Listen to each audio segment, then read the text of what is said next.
สบายดีในกาลครั้งหนึ่งข้อยเคยใช้ชีวิตนำคนเกาหลี6 มื้อผ่านมา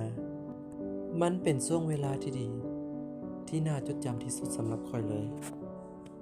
สำหรับในการใช้ชีวิตนำคนเกาหลี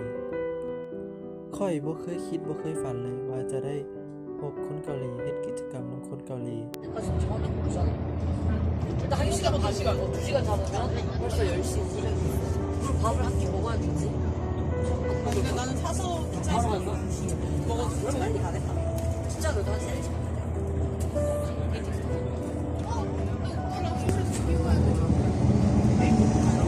알아봐요. 문제는 사서 1시간 반. ทีมของข้อยเฮ็ดหน้าที่เป็นทีมกีฬา ทีมของข้อยมีชื่อว่ายุนฮวงซุยอน ซึ่งแต่ละคนมาจากต่างสาขาเรียน สำหรับโรงเรียนที่ไปแม่นโรงเรียนทานาคอยู่แถวหลัก21ก็บ่ไกลจากตัวเมืองหลาย ซึ่งทีมของพวกเขาจะเฮ็ดกิจกรรมลงตัวจริง 무궁화 꽃이 피었습니다.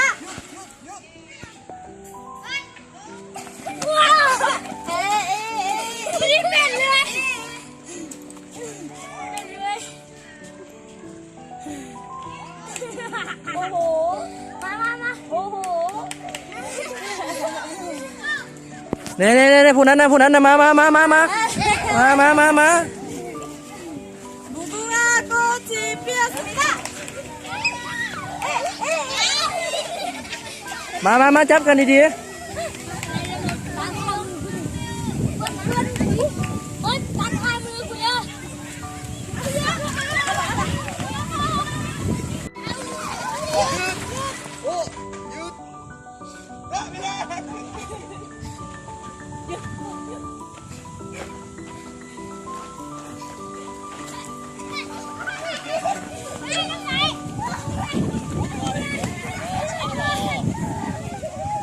เอาดีๆเด้อเกมสุดท้ายแล้วเด้อ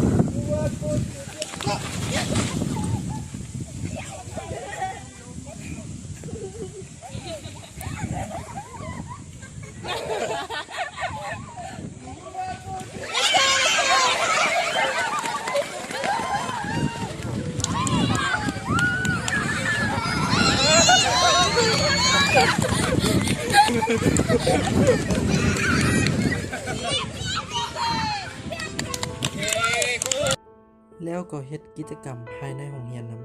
ำคนเกาหลีเขาเป็นอาสาค่อยก็เป็นอาสามาช่วยเขาเจ้าค่อยอายุ18ปีเขาอายุ23 22ปีค่อยคิดว่าในตอนนั้นพวกเขาเป็นเสี่ยวกันหรือเป็นหมู่กัน นอกเหนือจากการเฮ็ดกิจกรรมแล้วค่อยยังเห็นการใช้เวลาเป็นประโยชน์ของเขาความกระตือรือร้นและการวางแผนเป็นระเบียบเรียบร้อย และเขาก็เป็นมิตรและเขาก็เป็นผู้ปรึกษาที่ดีให้แก่ข้อยบ่ว่าจะเป็นเรื่องความรักบ่ว่าจะเป็นเรื่องปัญหาสำหรับยุนยอนสุฮวงข้อยจะจดจำพวกเจ้าไว้ข้อยจะบ่มีวันลืมเลยว่า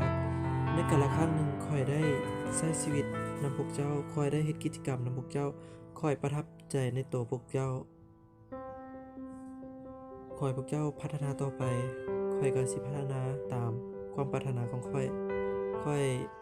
รู้สึกดีหลายและพวกเจ้าเป็นส่วนหนึ่งในการเปิดประสบการณ์ครั้งใหม่ของข้อยขอขอบใจหลายๆสิ่งสำคัญที่สุดคือหมู่อาสาขอบใจหลายๆเด้อสุดท้ายนี้ขอขอบใจตัวข้อยเองที่กล้าโทรไปหา